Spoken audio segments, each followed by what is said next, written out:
আন্তর্জাতিক অপরাধ ট্রাইব্যুনাল সংশোধন অধ্যাদেশ ২০২৪ অনুমোদন দিয়েছে উপদেষ্টা পরিষদ। বুধবার সচিবালয়ে প্রধান উপদেষ্টা ডক্টর মোহাম্মদ ইউনূসের সভাপতিত্বে অনুষ্ঠিত উপদেষ্টা পরিষদের বৈঠকে খসড়া প্রস্তাবের অনুমোদন দেওয়া হয়। বৈঠক শেষে প্রেস ব্রিফিংয়ে মন্ত্রিপরিষদ সচিব শেখ আব্দুর রশিদ এ তথ্য জানিয়েছেন। দায়িত্ব নেওয়ার পর প্রথমবারের মতো সচিবালয়ে যান প্রধান উপদেষ্টা ডক্টর মোহাম্মদ ইউনূস। এদিকে আন্তর্জাতিক অপরাধ ট্রাইব্যুনাল আইনে রাজনৈতিক দল নিষিদ্ধের কোনো বিধান থাকছে না বলেও জানিয়েছেন অন্তর্বর্তী সরকারের আইন উপদেষ্টা ডক্টর আসিফ নজরুল।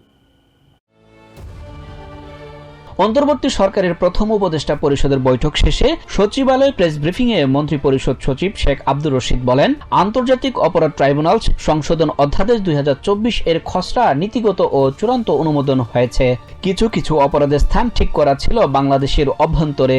এখন বাংলাদেশের বাইরেও যদি ট্রাইব্যুনালের আমলযোগ্য কোনো অপরাধ সংগঠিত হয়, সেগুলো নতুন সংশোধনীর মাধ্যমে বিবেচনায় নেওয়া যাবে। মন্ত্রিপরিষদ সচিব বলেন, নতুন সংশোধিত আইনে কোর্ট প্রসেসিং এর ছবি, ভিডিও এবং অডিও রেকর্ড করার প্রভিশন রাখা হয়েছে। পরবর্তীকালে রেকর্ড হিসেবে সংরক্ষণের জন্য এই সুযোগ রাখা হয়েছে। ঐতিহাসিক প্রয়োজনে ট্রাইব্যুনাল এগুলো রেকর্ড করতে পারবে, তবে এগুলো বাইরে সম্প্রচার হবে না। গণমাধ্যমের এটা করার সুযোগ থাকবে না। এদিকে আন্তর্জাতিক অপরাধ ট্রাইব্যুনাল আইনে রাজনৈতিক দল নিষিদ্ধের কোনো বিধান থাকছে না বলে জানিয়েছেন অন্তর্বর্তী সরকারের আইন উপদেষ্টা ডক্টর আসিফ নজরুল। আইন উপদেষ্টা বলেন, তাদের প্রস্তাব রাজনৈতিক দলের সাজার ক্ষেত্রে আদালতকে সরাসরি ক্ষমতা দেওয়ার ব্যাপারে। আন্তর্জাতিক অপরাধ ট্রাইব্যুনাল সংশোধন অধ্যাদেশ ২০২৪ এর খসড়ায় বলা হয়েছে, আদালত যদি মনে করে তারা রাজনৈতিক দলের বিরুদ্ধে প্রয়োজনীয় শাস্তিমূলক ব্যবস্থা গ্রহণের জন্য সংশ্লিষ্ট কর্তৃপক্ষের কাছে সুপারিশ করতে পারে। Sajjad Hossain, TVN24 news desk.